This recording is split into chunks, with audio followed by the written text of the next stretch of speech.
Hey everybody, it's another new episode of LonsTV. You know, I don't often get political on LonsTV because I figure that's not why people are tuning in. Everybody has their political opinions. I certainly do. But this is an entertainment show, a review show. It's a vlog sort of thing about my life. It's not about being a progressive or, a conservative or a libertarian or whatever you are. And I hate alienating people and getting into those kind of arguments on YouTube, so I don't really wade in very often. Having said that, in the aftermath of this shooting in Arizona, Representative Gabrielle Giffords gunned down along with several other people, including a 9-year-old who was there at this sort of, congressional meet and greet. It's a horrible tragedy, and in the aftermath of that, there's all of these arguments going on, and I feel like every single argument is missing the point. There's 2 points being made, and I think both are valid, and I think everybody could basically agree. I feel like everybody's basically saying the same thing, and it's turning into like this shouting match in this echo chamber. So, Democrats, I think, are really saying, or the progressives I've heard, or left-wing people I've heard,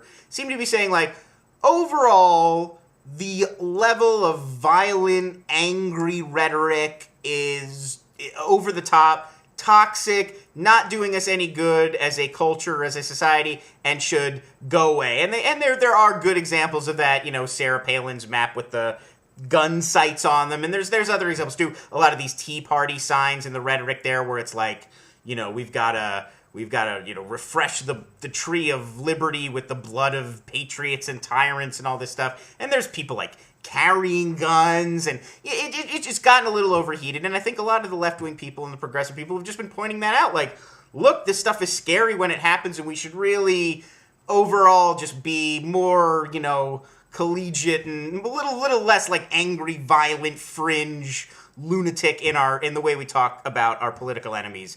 And I think that's a good point. And I think Republicans are responding in sort of, or conservatives or right-wing people are responding in this very defensive way, like, it's not our fault that this Democratic congresswoman got shot. And I don't think too many people are really making that case. Like, it's hard to look at this nutcase who shot all these people. It's hard to look at anything he said or did or wrote and think, oh yeah, that guy clearly was a big Sarah Palin fan. Like, he's just like a lunatic. Like, it's like he's a big fan of the Riddler, maybe. But there doesn't really seem to be like a cogent conservative philosophy you can ascribe to this guy. He's just a nut. And I mean, these things happen, and it's what makes him so scary. But, he strikes me as sort of a lunatic and not anybody you could really pin like, oh, that's Glenn Beck's fault.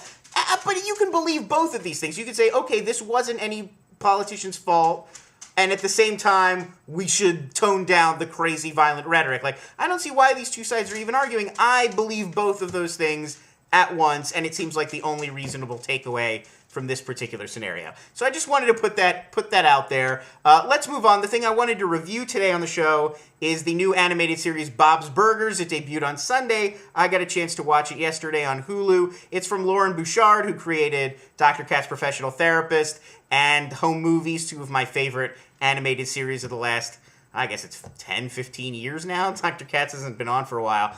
He also created Lucy, Daughter of the Devil, which I liked but didn't love. This one is more in the like but don't love category so far. Like, it's funny. It's definitely got the same surreal, off-kilter sort of sense of humor, where there's an odd sort of naivete to it. It's kind of almost childish in a way, but still entertaining and grown up in its own way as well. Jon Benjamin, who well known for his work on Adult Swim stuff, and he was Coach McGurk in Home Movies. He's the main voice here as Bob. He's like the patriarch of this family, and they run a burger shop, sort of a divey burger stand, and this boardwalk in like some sort of resort area. He's a delight as always. I mean, he's just really funny, and at this point, he's got such a command of how to like deliver these dry, deadpan sort of cartoon dialogue. He's also the voice of Archer on FX, which comes back in a few weeks, and which is a better show. That's like a spy parody. But back to Bob's Burgers.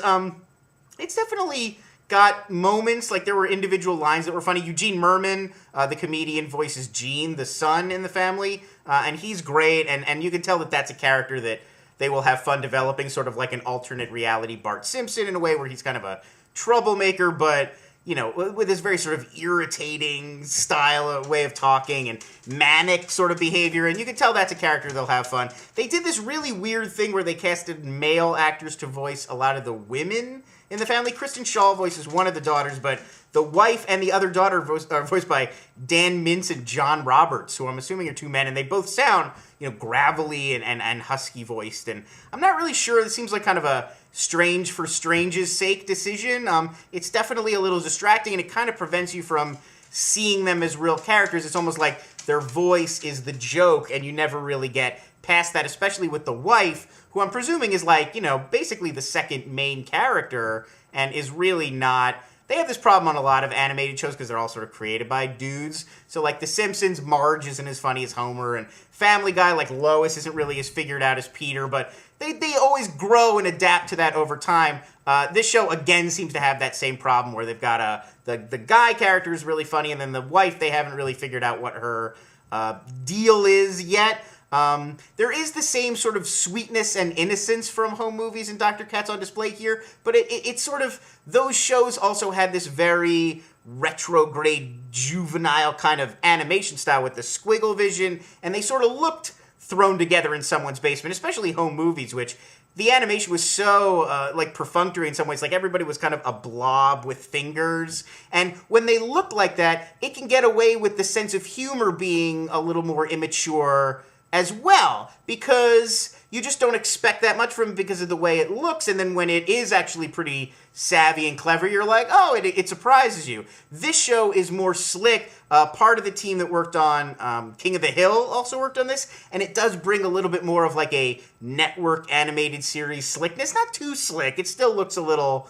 clunky, but it's slicker and it's a little glossier and more professional, and then you sort of expect the sense of humor to be like that too, and instead it's very silly and it's very Adult Swim, and a lot of just weirdness to be weird, like you'd expect on Adult Swim, but now it's on a network, and it's a little bit of a clash there. I'm also concerned it doesn't, like, a lot of these animated series sort of live and die by the strength of the ensemble characters, and other than Bob and Gene, the dad and his son, like, there wasn't really anybody compelling. Like, they had some good guest voices. Ron Lynch, who did a lot on home movies, is a health inspector, and Andy Kindler and Sam Sater, both of whom, have worked with Loren Bouchard before. Andy Kindler is a great comedian. He plays the guy who runs the mortuary next door, and you can recognize his voice, but they don't really do... It's not a real funny character. It's sort of a placeholder. And I kept waiting for things to get, things to build, and it doesn't really build it. There's a lack of momentum overall. So I'm definitely going to give it, another chance, try it out for another week or two, but it's not exciting. Like, it didn't jump out at me and be like, oh, this is a great new show. This is going to be really funny, and I'm really looking forward to seeing it. So that's my early take on Bob's Burgers. I'll keep watching it. If I stick with it through the season, maybe I'll do a follow-up review and see, if it got better or not. Thanks, everybody, for joining me on LonsTV, and thanks for subscribing. Tomorrow is Web Series Wednesday. I'll be looking at another new web series, so tune in for that, and I will see you on another LonsTV. Thanks a lot.